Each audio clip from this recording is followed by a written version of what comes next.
Yo, yo, yo. How we doing, everybody? Gonna be streaming here for probably like 30 minutes or so. I'm actually gonna do a little solo show for us tonight. I'm gonna be hanging out, answering your questions. So as you guys start trickling on in here, let me know what I can help you out with. If you're watching on the replay, we are doing our live class tomorrow night. All things Q4. It's gonna be super fun. Tons of value for you guys. Showing you how to source products, how to strategize for Q4, all that kind of stuff. It's all free. It's in the link down below. So yeah, let me know who we got in the chat tonight. We'll keep it rolling here, and yeah, hang out, share some value. What's up, Angel? How you doing, man? Good to see you in the chat early. What's up, Mel? Great to see you. Yeah, so things are starting to heat up for Q4, which is pretty cool to see as well. Starting to see some sales come in. We did like 10K by like noon yesterday. Later in the afternoon, that kind of thing, like 1, 2 p.m. Super cool to start seeing the Q4 sales volume come in. Lots of good sales to pick up. So now's the time to start taking action, start taking it seriously. It's only going to get more fun from here on out. I've been loving seeing y'all who are already pumping out a ton of like merchant filled packages and stuff. It's been a beautiful thing to see. What's up, Hassan? What's up, Bayron? Mark? Good to see you, Mark. Shanna. Yeah, so start dropping your questions in the comments down there, and we'll keep the show rolling here. Getting ready to prep your first shipment. Would you recommend FBA or FBM? Sending Nike shoes, socks, and lanyards. Congrats on the first items. There you go. It's a good start. I would do a hybrid if you can, since you've already got them in hand. Clearly, the sales tax and all that didn't do too much damage to you. So I would actually list a few of those products FBM, so you can kind of test the volume, start figuring out how fast it might actually sell, and then ship the rest of it into FBA, right? So you can start testing the volume, ship it into FBA, and if the FBM products sell really fast, and try to like stock up some more if you can. Really just FBM as much as possible. Yeah, Angel, you're asking about doing FBM right now. Now is the best time to do FBM all through the rest of the year, because you're gonna be able to test your products way faster. So like right now, you're not going to see the Q4 volume quite as much. We are starting to see a little bit of increase, at least from what I've seen. You guys can let me know if you're starting to see a little bit of an increase as well. I'd be curious to know. But it's only going to increase from here. You're going to want to make sure you have as much data as possible. You don't want to be sending in FBA. You don't get data until mid-November. You can't stock up in time. If you get that FBM data right now, you can also stock up FBA, ship all that stuff into Amazon, and then you have a proper amount of stock into Amazon FBA because you tested at FBM right now. And I would only do I would only do a ton of FBA right now if you've got plenty of capital. So I'm not super capital limited these days, which is nice. It's a good privilege from just rolling the snowball for years and years now. So I've been stocking up on a little bit of FBA products. But if you're one of those sellers who's super limited on capital, now is the time to just keep pumping FBM, keep making the cash flow keep happening, right? Keep investing that back in your business. You'll be able to get an extra turn or two by the end of the year. Would you take financing before you have products sourced heading into November? I have not used Lendistry. I've only taken the loans through my actual Amazon account. You guys are asking some great questions now, so I'll get to all you guys here in a sec. But yeah, I've never taken a loan through anything outside of Amazon. I've taken a line of credit. I think it's like Goldman Sachs, which is pretty nice because you're not actually paying interest on it until you need it. So if you have one of those, take it. They also seem to be offering way bigger on those lines of credits right now, which is interesting to see. We have it's like a $20,000 or $30,000 loan offer, but it's a $250,000 line of credit offer. So they seem to be a little bit more generous with that. But Mark, I've seen you in plenty of the chats. You probably know a little bit of what you're doing by now. Obviously, taking financing and debt is completely up to you. It's a personal business decision, but I feel like you'd probably benefit. But that is going to be up to you at the end of the day. I don't want to lead you down a debt rabbit hole or anything like that in search of Q4 wealth, but I'm pretty confident that you have the know-how to make it work.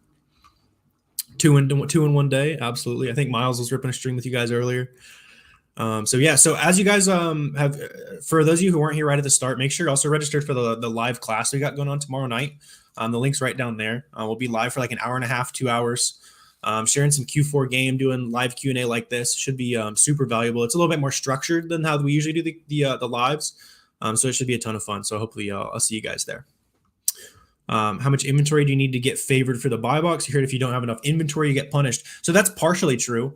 But it's mostly just because if you don't have a ton of inventory, it's going to get all split across less fulfillment centers, right? So if you only ship in 3 units, it can only be in 3 fulfillment centers.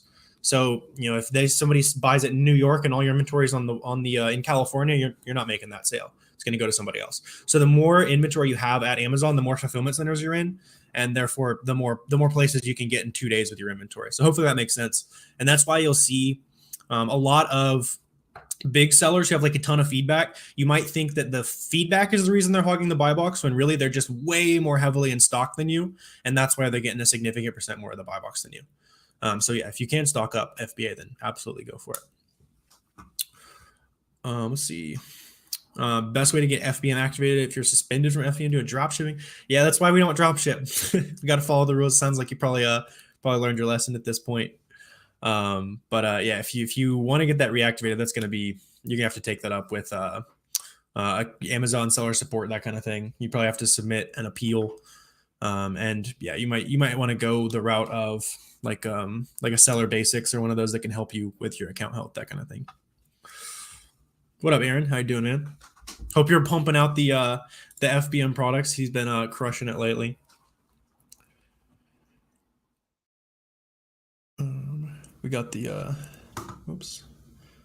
buyers needing a PayPal code or something down there. We're spending some money. I think they spent a couple $1,000 in the last 30 minutes here, which is always fun and scary when people are spending your money for you. So I'll have to get back to him here in a second. Let's see. Lots of good questions. Let me get back into it here. So do you recommend using market research tools? I don't know exactly what you mean by that. Basically, the only 2 tools you need to start are SellerAmp and Keepa. Obviously, I'm a little biased, as you can see behind me. I'm pointing every wrong direction. SellerAmp will power kind of your product sourcing, all that good stuff, and then Keepa just kind of shows you the backend data. So those are the 2 tools you really need. I've got a few videos on my channel that'll walk you through like the actual softwares that you need, kind of what to do with them, that kind of thing, if you're a true beginner. Looking to send a pallet, not really sure on how to do it. Yeah, Baron, I've got a video on my channel.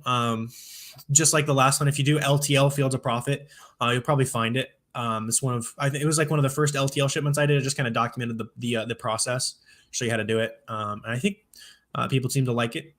So you can go check that out. I can get ungated to sell beauty products from Marshalls. So we made it 7 minutes and 30 seconds into stream for ungating question. That's not too bad. I think 19 minutes is our recent record. No shame in asking an ungating question. We just like to play a little game around here. But getting ungated to sell beauty products. Yeah. So if you're going into Marshalls, Shauna, you're going to want to get an online invoice of some kind. So you can go to like Frontier Co-op is like the wholesaler people will recommend a lot of times. You can also just like buy straight up from, Walmart, Walgreens, one of those retailers, and submit that. And then you'll probably be ungated in a lot of the things that you scan in store based on that. There we go, Mark. Yeah, sitting at 12.5K sales, big month, 16 miles to the roadmap. Bang. I've been loving seeing your journey, Mark. You've been showing up to a bunch of the streams too. Good to have you. Good call. Socks and lanyards bought to ungate. FB and FB in the shoes. Yeah, good. Glad you do the combo punch is the best way to do it. Technically, if you're like optimally selling on Amazon, then you'd sell out FBM the day that your FBA stocks in. That's like how you truly maximize the amount of cash you have available to you. All right, let's see. For new sellers, where to start? So super common question. First thing you're going to do is watch 3 to 5 hours of YouTube videos, learn the basics, learn the ropes, all that kind of stuff. Let me check over here. Cool. Yeah, so 3 to 5 hours of YouTube. Then you're going to go practice the skills that you see in those YouTube videos. Do reverse sourcing. So you're going to look at the other storefronts of other sellers doing online arbitrage. If you don't know how to find storefronts that are doing that, you'll figure it out in your 3 to 5 hours of YouTube there. And then you're just going to start picking up on, what brands can I find on this sale, on this coupon, and that kind of stuff. So you're going to start connecting the dots where you're reverse sourcing. You have no idea what to sell. You have no idea what brands to sell, what products to sell. Then you're going to start connecting that back to, I found a 25% code over here. Oh, there's other brands that are pretty good on that 25% code. So reverse sourcing kind of shortens the learning curve, and that's why we kind of preach it so heavily. Is you're going to learn the types of products to sell way faster based on that. So yeah, start there, absorb a little bit of YouTube, and then set yourself a goal and a deadline to spend $500 by. I would love for you to spend $500 by the end of the week just to get some reps in, get some practice. There's not a lot of time to waste before Q4. But yeah, set yourself a deadline and a specific dollar amount that you're going to spend on inventory, and then just buy the best stuff that you find in that week. It's not going to be the best products in the world. It's your first week. Some of them aren't going to make money, but you just need that proof of concept. You need to start making sales. Otherwise, it's just going to be kind of a far off idea for you. Recommended extensions. So SellerAmp, Keepa's the two we're kind of talking about there. Capital One Shopping is a bunch of free coupons. It's a free extension that gives you coupons. Sometimes they're pretty good coupon codes that are just kind of hiding on there. You're going to want something like a Rakuten or just like a cashback Chrome extension. And then I like using Loom if you have any team or you just want to start recording yourself doing certain processes so that later down the line, when you want someone to do things for you, you've got it all recorded. You've got you got the SOPs in place for them already. They also do some like AI stuff that's pretty cool now. I have to rewatch this after the gym. Glad you're getting after it there, taking care of your health. That's important. How can you get into more fulfillment centers when Amazon tells you what center to ship to? So you can't really control the fulfillment centers that you're going to be able to ship to. If you ship more than 18 units of any product that you're shipping in Amazon, that tends to be like the magic number where they're not splitting your shipments beyond a ton of different sellers or a ton of different fulfillment centers. And a lot of times that can like lower your shipping costs, that kind of stuff. So if you're shipping less than 18 units or something, it's probably why you're getting a lot of your splits. Just kind of a magic number I've noticed. So you can check that out. Can buy box change from customer to customer? Yeah, great question. And that's going to depend mostly on geography. So especially when we're doing a ton of FBM this Q4, if you are a seller in California and there's a buyer in New York, your offer is probably not going to show up because you're having to FBM it all the way across the country. That sale is probably going to go to the FBM seller in Pennsylvania, right? They're just shipping it a state over. It's a little bit different than FBA in that regard. But yeah, it can definitely change. Usually it's just like shipping time, that kind of thing. What do you think about the new policy for FBA storage times? Will it affect the amount of buy for FBA? Are you talking about the 6 months down from 2 year or from a year thing? Or is it the fee increase during Q4? Because if it's the fee increase, they always increase their fees during Q4. Let me know if there's something I'm out of the loop on, because then we can educate everybody else on it. Let's see, FBM all day. That's the energy through Q4. There needs to be a ton of polybag trash going out every week. There needs to be some new chips in the wall. It's all worth it during Q4. Is it okay to buy a high profit item if quantity is 1 found at like Ross or Burlington? I mean, if your alternative is to spend $0 and not make the money, then it's probably worth it, right? If you are shipping a ton of products and you got a bunch of good inventory and you don't need to be worrying about 1 unit here and there, then skip it. But if you're in the stream and you're asking that question, 1 high profit unit, it probably is a big deal for you. Make $50, $100, whatever high profit means to you. But making some money is always better than nothing, right? Take a little bit of action. Yeah, the polybag strips that drive you crazy. Yeah, you're not doing it right if you don't have those everywhere. And they're like sticking your hands and they're all over your clothes, and that's how you know you're making money during Q4. How much should you spend to get 10,000 a month? So like a typical return on investment's like 30% realistically after all your expenses, all that kind of stuff. So you'd be spending like $30,000 a month to net 10,000 a month. Which probably sounds like a lot if you're brand new to the business, but if you're at the scale where you're ready to spend that much money, it's really not going to be as hard as you probably think. Not that it's not hard; it takes a lot of effort, a lot of know-how. But once you've kind of scaled the business to that point, spending $30,000 is not too hard at all. We spend anywhere from $5,000 to $10,000 a day, and now we're heading into Q4. Lots of great inventory to buy. So if you've got the money, it really wouldn't be too hard. Submitted packing slip from Kohl's for ungating. They automatically rejected, said they need more information. What do you do? So I would try opening a new case if you're submitting back on the same old cases you have been. You can also highlight something on the invoice, annotate it, so you're adding like you're circling where you bought 10 units. You're highlighting your business address on the invoice, all that kind of stuff, and then resubmit it as that. If you're resubmitting the same exact document, they can get kind of mad at you because you're basically making them do the same work that they already thought was correct. So just change something, even if it's minor, on the PDF and just resubmit it.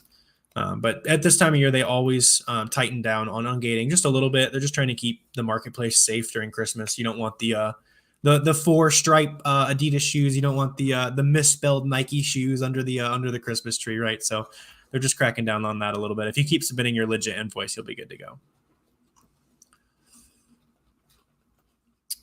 Which you can consider a good BSR for Nike. I mean, if Nike's gonna be clothing, so like anything in clothing that's under like 150K is decent. Ideally, like under 100K in clothing is kind of where you want to be. You could go like between 100 to 200K if it's like pretty high profit, I'd say. You wouldn't want to go too much higher than that. That said, if you see a clothing item where last Christmas it sold way faster, like current BSR isn't always the end all be all, right?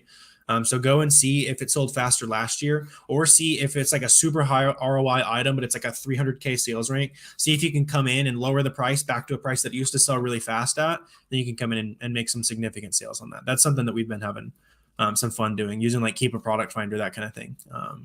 Something we go a little heavy into. Of course, actions we suggest that non-U.S. resident should take to start OA. So it's like a little bit more paperwork to get set up. You're going to want to talk to like a CPA, that kind of thing, to make sure your business is structured correctly.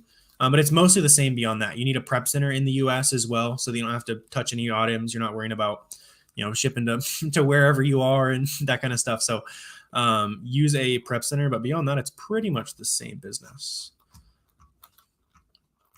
When do Black Friday sales start? Is it safe to assume they start early? Good Black Friday question. So there's going to be a ton of sales, right? So a lot of them are going to start before Black Friday. A very cool website is blackfriday.com. Let me just confirm that. Yeah, so you can go to blackfriday.com. If you go to blackfriday.com, you're going to be able to see like upcoming ads if they've already put them in there, and you're also going to be able to see last year's ads. So you can see what dates last year they ran the sales, so that maybe they kind of replicate the same thing. It might be off, like they started on a Monday this week. They're probably going to be on the same Monday. So the dates might exactly line up, but you can see roughly when they're offering like the best sales of the year. A lot of times it'll be like all of the week starting like Thanksgiving. Black Friday might get a little bit better. And then a lot of times Cyber Monday is actually the best sales. That's how it was last year, at least for the stuff we were sourcing. So we spent good money on Black Friday, that kind of thing. And then Cyber Monday was one of our best days for spend. I think we spent, I want to say like $25,000 on Cyber Monday last year, which is pretty cool. And the nice part is, since you're going to be FBMing a lot of that inventory, hopefully, you can get that, make it show up on the doorstep, listed FBM, and then, a week or two later, you've sold all that inventory that you spent pretty good money on Cyber Monday. Let's see. Should you use a custom rule reprice as your video, or AI repricer? You can test the AI. You can also test the rules based stuff. I typically use custom rules on listings that are kind of like weird listings, like they sell really slow. There's just like some weird use cases. Mostly you're going to use rules based if there's no buy box. I've noticed that the AI repricer gets kind of funky with no buy box listings. So I would recommend doing that. As you're mousing through Be Cool, it'll show you the buy box. If the buy box column's empty, I just switch it to my rules based rule. How many units should be in your first FBA shipment? As many as you can find. But ideally, just kind of get it off once you know you've got, you'd get it close to 50 pounds would be like the ideal. It's going to get you the cheapest shipping, but really just as soon as possible, Angel. Like once you got 20, 30 pounds worth of stuff, ship it in, start testing the concept. Especially this time of year, every single day matters so much. All that data you're going to be able to collect, that just gives you the confidence to stock up on stuff, buy deep. It's going to be super important. So short answer is ship it in as soon as possible, even if you don't have a ton of it. Did a removal of 12 units, only got one so far, should be concerned. Not yet. Sometimes they'll ship it in like 12 separate boxes. Sometimes you'll get like 5 here and 6 here and the last one here. So I wouldn't be super worried about it yet. Those packages can ship relatively slow as well. So yeah, I wouldn't be panicking too much yet. You're probably okay. How can you get reviews still in your first 90 days? 120 sales, no reviews yet. Yeah, it's pretty typical. I'd say you're going to get a review anywhere between like every 1 to 200 sales. I don't know if that lines up with what you guys are seeing. But yeah, so it's just going to come with more sales. The first one kind of matters because it boosts your buy box statistics a decent amount. After you get your first one, they really don't matter a lot. Unless you get a negative feedback, it can kind of hurt you in the buy box for a couple days. So once you get that first feedback, you'll be in the clear. You can also go in to your orders tab. And then when you open each order, there's going to be a button that says like request review or something like that. You can do it manually. There's also tools like seller boards. You can automate that review requesting. So yeah, I would recommend going in and requesting those reviews if you haven't already.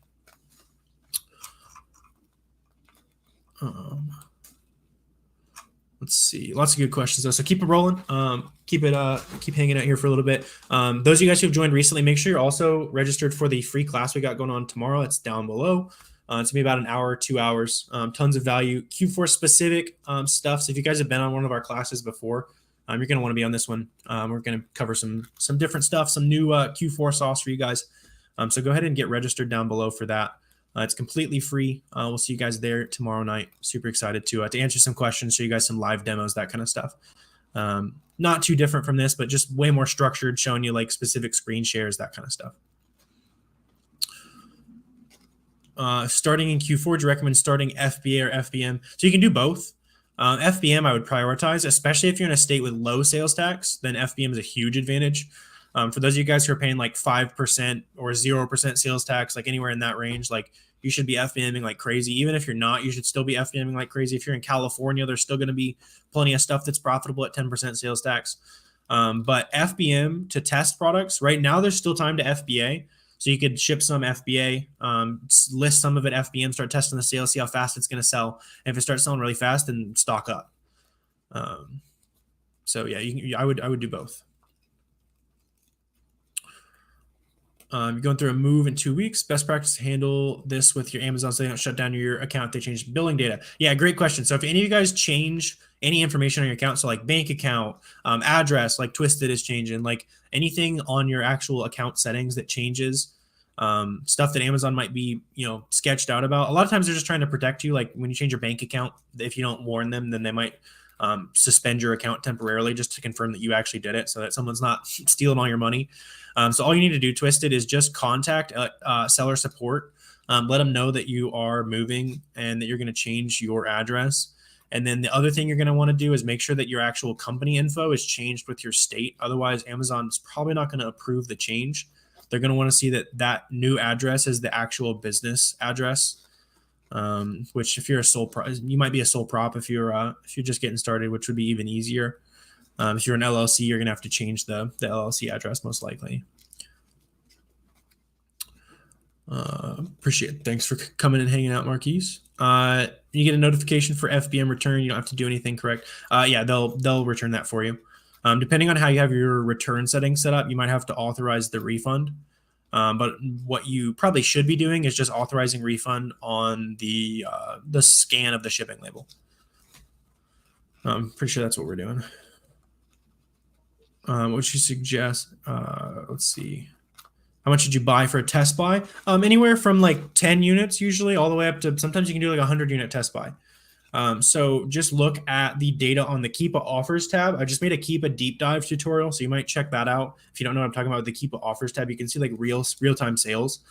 Combine that information with what SellerAmp is telling you about how fast it sells, just kind of take an average between the two. And then try to estimate, if you want to do a test buy, then try to estimate how much you're going to sell in like a week or two.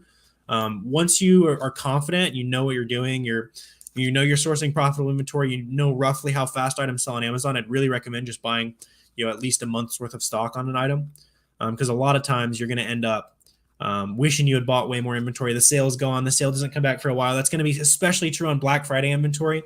There's going to be a bunch of you guys who are a little too cautious. You buy 20 units. You're like, damn, I wish I had 2,000 units of that this Q4.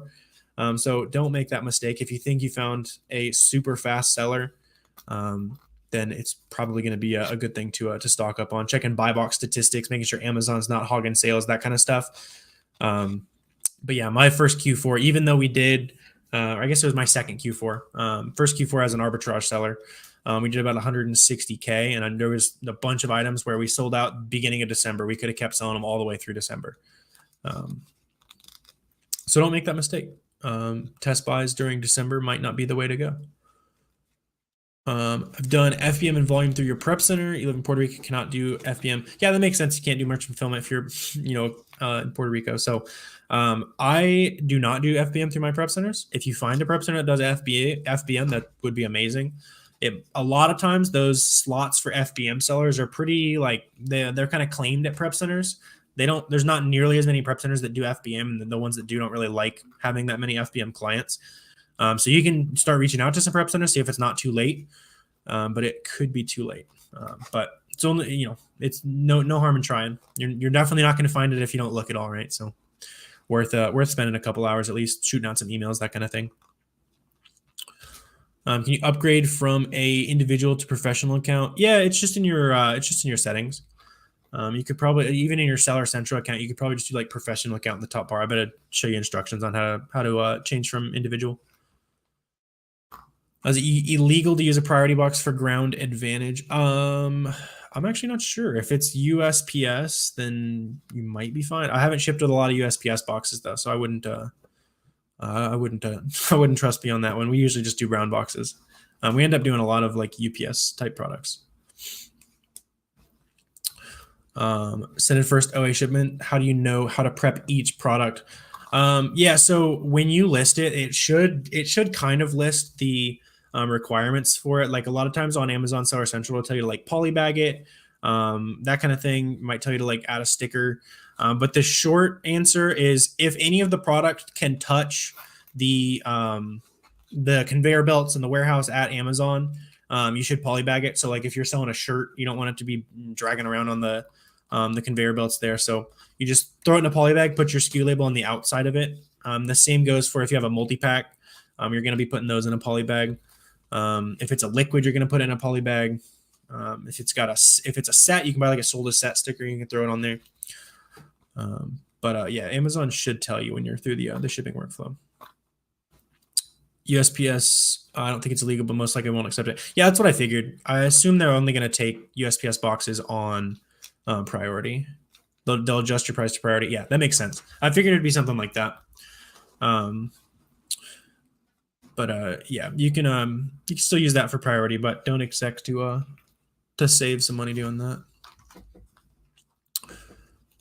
How long did it take you to see the snowball effect in your business? Well, with books, I started doing books for like the first 18 months. So it's way different than a lot of you guys who can just jump straight into arbitrage these days. So it took me a while just because I was doing books for so long. But once I started taking arbitrage super seriously, it was within about 6 months where we went from, the 10 to 20K a month range where you're just like kind of understanding it. It's a nice little like side gig, that kind of thing. And then, 6 months after that, we were doing about 50K a month. And that's where I'd say once you're hitting 50K a month, you kind of know, you start to know what you're doing. Like, that's where things start to get really fun. What's really interesting is there seems to be a couple plateaus where they're not super hard to get over. You just have to implement new things. The first one I see is a lot of sellers get stuck at like 10 to 20K. So I was stuck at 10 to 20K for a couple months. And the thing that breaks you out of that is just simply buying more inventory and being more confident. That is the way easier one to break. And then I see a lot of people get stuck in the 100K to 120K range. And the thing that gets you out of there is figuring out how to spend less of your time on the business. Whether that is making friends who put you onto some leads and you do the same, you hire a virtual assistant team, you use a prep center more. Those are the two plateaus I see a lot. So let me know if those let me know if those plateaus are making sense with where any of you guys are at. Let me know if you guys have been stuck anywhere. I'm always curious because almost everyone's stuck in those two ranges that I talk to that is having trouble growing faster. Find it difficult to get past 35 to 40K monthly in Canada. Dude, if you're doing 35K in Canada, then you're crushing it. It's way harder to scale in Canada. So honestly, for you, if you're doing 35, 40K a month in Canada, I would just expand your business to the US. You can probably sell a lot of the same exact items. Take advantage of, I'm assuming since you mentioned in Canada, you're probably only selling in Canada. Take a lot of that knowledge from you being Canadian and try to find the products on Amazon that are Canadian brands that no one's really carrying super well, and you can be the guy to make money on that. And people in the US would probably have no idea what those brands are, and that can be a big advantage. Like we've done really well on like some Asian beauty products. We've done well on like groceries from like Central America, that kind of thing. Like there's a lot of like niche products that you can go through. Stuck between 3 to 5K. I think it's capital. Yeah, 3 to 5K is like you're just learning the ropes. So like literally one product can make you 3 to 5K, right? So it's either capital or it's just it's either capital or confidence for you. Let's see. I missed a few questions up here at the top. Where do you go to be part of the Sunday call? Oh, Dynasty, if you're in the roadmap, yeah, we do the roadmap calls every Sunday night. The link for that is posted in the announcement section of the private Discord. If you need help getting there, you can shoot me a DM on Discord. You can shoot me an email, fieldsofprofit@gmail.com. Happy to help you out there. Want to make sure you're on those calls. Those are super fun. Variation tab, tips and tricks. You know, to look at the review and new offers. Anything else to look at? Yeah, as far as looking at variations, it's mostly just looking at how fast the ratings have increased recently. And that's going to tell you a ton about how fast it's currently selling. That's most of what I'm looking at is just like the 90-day action of the ratings chart, not the reviews chart, because there's more data on the ratings chart. So whatever the 90-day ratings chart is telling me is how I'm going to figure out if it's actually selling or not. Chug a monster, stay up till 4 a.m. reverse sourcing. I am past those days, luckily.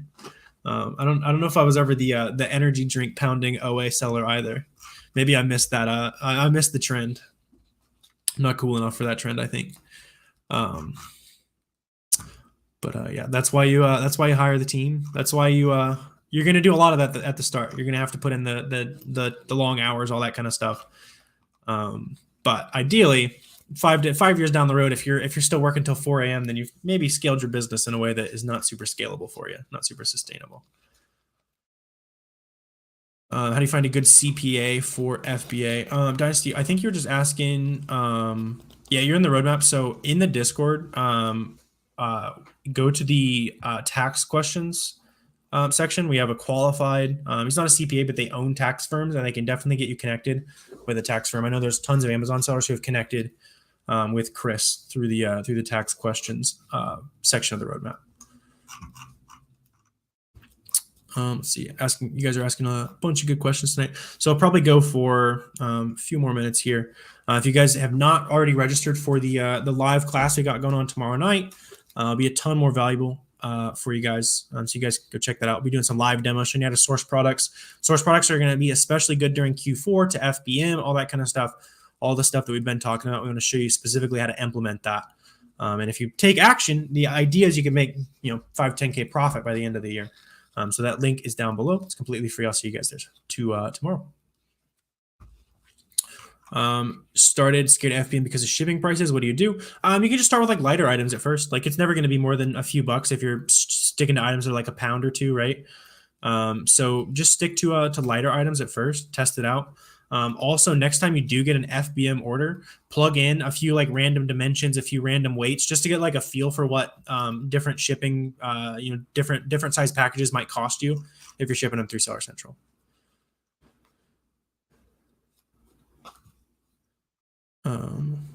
So you have to join the Discord course on another level with the KPF. That is the idea, Miguel. And then eventually we'll have a bunch of people copy that. Put it all out there, and we'll create some new sauce and always stay ahead of the curve for you guys. That's the goal. Make sure the content in the roadmap's at least several months ahead of where the rest of the arbitrage space is. So glad you're finding a lot of value in that keyword product finder stuff. That's how I do a lot of my sourcing these days. Do you group products by category to send to FBA to avoid splits? No, you don't have to do that. The main thing to avoid splits is just doing 18 units or more of each ASIN. Yeah, that's going to help you kind of get around that a little bit. Let's see. Amazon account's been put on hold because there's something with your credit card. Nothing's wrong with it. You only have the one card. Yeah, they're probably just trying to verify that you're not trying to do some fraud or something like that. I would assume you're a new seller. So worst case, go and make a case on Seller Central, leave your phone number and mark it urgent. But they're probably still working on they're probably still working on it though. I wouldn't be super concerned unless it's been a while. Let's see. If you're in Canada, wholesale, mostly doing 35K. Yeah. So yeah, especially if you're doing wholesale, there's probably gonna be some great brands that sell well in the US and no one's really crushing on. You have wholesale pricing. That's going to be a huge competitive advantage for you.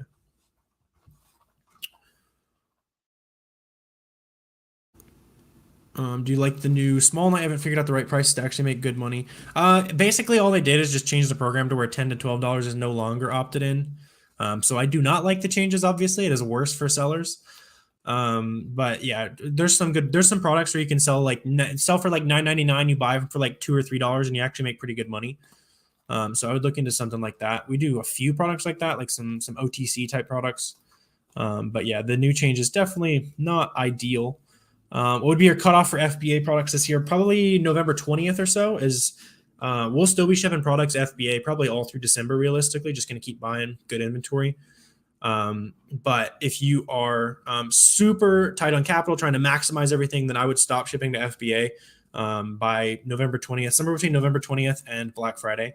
On my channel, I've also got a super detailed Q4 video for you guys. And Miguel, part of that just like breaks down like kind of my philosophy behind like different date ranges, and then which within those date ranges, what I'd be doing kind of strategy wise. And we'll also be going over a lot of that on the Q4 class tomorrow night. So I'll see you there if you haven't already signed up. I think you'll find it valuable. Could you go over how to see if you have an FBM order? So on your Seller Central page, it'll just say like orders to ship or something like that. It should be a big button. It should be pretty obvious to see. If you're not sure, just go to orders and then change to like seller fulfilled orders, and you can see and make sure. Do you know if you can request to have your hazmat storage limit increase? I'm actually not sure about hazmat limit increases.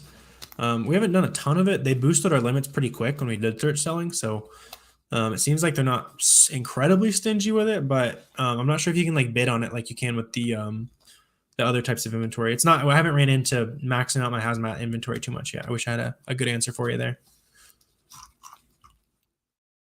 Are you still into RA, mostly OA and wholesale? I don't do too much RA. It's mostly just kind of for fun, making some videos showing you guys what's possible. RA makes a lot of sense if you're trying to make $1,000 to $2,000 a month. I'm not really in the business of making $1,000 to $2,000 a month anymore, but it is great at making a couple $1,000 a month. I just like more scalable models like OA and wholesale.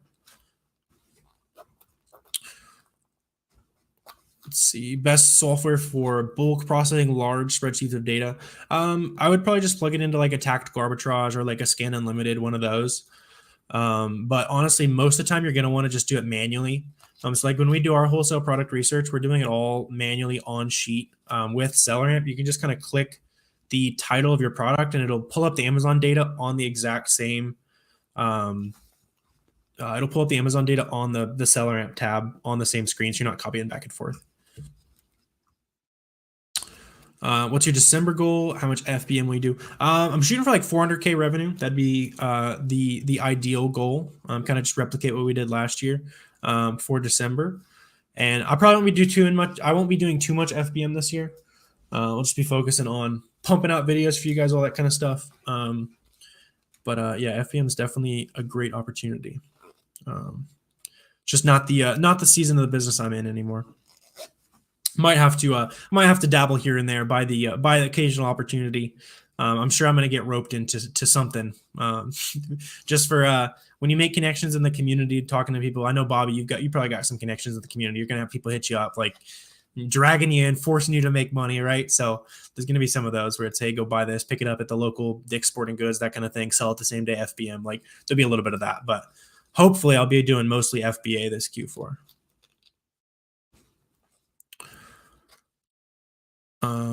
Let's see how to hire good VA ones that you have, give you leads. They get saturated once you send out inventory. They might be buying from leads list. So what you need to do is track the profit that their actual ASINs are generating and not just like the number of leads that they're finding.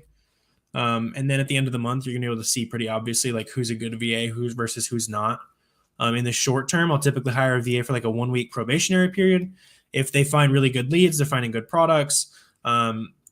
Especially if you can ask them to just like record themselves sourcing for a minute. If they are buying from a leads list and shipping it off to you or sharing with a bunch of other sellers, it's probably going to show in the way they source. So like I even had this the other day. I wasn't sure if one of my virtual assistants was sourcing through leads list, trying to pull a fast one on me. So I asked him to make a 20-minute video just showing me how to source, how he would source a couple product links that I sent him. and showed me a bunch of great information, exactly how I'd want him to source. So I knew that he was actually going and putting in the legwork. Just turned out his leads were really, really good, which is a good problem to have. They were so good, I was suspicious that he was pulling it from a leads list. What is it? What time is it? Yeah, so for those of you guys who are not familiar, the Q4 class is tomorrow at 7 p.m. Eastern time. It'll be about an hour and a half to 2 hours. I will do some live demos, some live Q&A, tons of value for you guys. It's totally free. You can get registered down below. Best place to buy supplies for FBM, Amazon for like most things, and then like Uline for boxes. Just because you can go in and pick custom sizes. So I'll go to SellerAmp, mouse over the box icon. I'll show you exactly how big the product is. And you just go like buy the perfect size box for the product along with the product. So you don't have just like a big massive pile of boxes around. You've always got the perfect size boxes to not waste any shipping costs. How do you send a hazmat to FBA? You're approved to sell hazmat, not sure on the process. So you're going to have to buy the shipping through like a third party. So like I usually buy my hazmat shipping through Pirate Ship. I definitely want to double down on hazmat a lot more next year. I'm just focusing on Q4 type products for now, but yeah, I'm definitely gonna be doing a lot more of that next year. So not exactly sure how they do it at scale, like LTL, that kind of stuff, but you can try Pirate Ship for small parcel and some stuff. We shipped out a couple 100 pounds of hazmat. It was all through Pirate Ship. When do you tell you pick the wrong product for private label business? Yeah, we don't do private label, so we just focus on selling name brand products, stuff that already sells, so you don't have to worry about doing all the marketing, that kind of thing. Private label is great, nothing against it. It's just not the best way to get started on Amazon. I like building the cash machine first, and then you can start building things that have equity like private label, right? But you need that reliable cash machine, and Arbitrage is a pretty good cash machine that just kind of funnel money into the private label product. A couple of them will probably fail, it's just the nature of private label. So you can fall back to the Arbitrage profit, make the private label product, and if private label is what you're really passionate about, eventually you can cut off the Arbitrage. It served its purpose. It cash flowed all your private label products for you. I do not live in Canada, no. Very close. I'm up in Wisconsin these days. It was like our last like nice day of the year. It seems like it's pretty nice today. Seems like it's getting cold from here on out. So those of you who have good weather, some sun, enjoy it, soak it in. Sweet. So I'll probably go ahead and wrap up the stream for tonight there. Super good to hang out with you guys. You're asking a bunch of good questions. Went a little longer than I meant to. Just having some fun with you guys. So make sure you're registered for the class tomorrow night. If you have not taken action at all on Amazon yet, you'll find a bunch of value in that class. There's also some videos on my channel. If you have not, if you're just trying to get the ball rolling, I have a beginners playlist on my YouTube channel. It's like 10 videos. You can jump through that, start absorbing the knowledge, and just set yourself a budget. Spend $500 by the end of the week. That's what I would do if I was in your shoes. Get the ball rolling. Let's make some money this month. Let's make some money this Q4, and I will see you guys on the live training tomorrow night. Thanks, guys.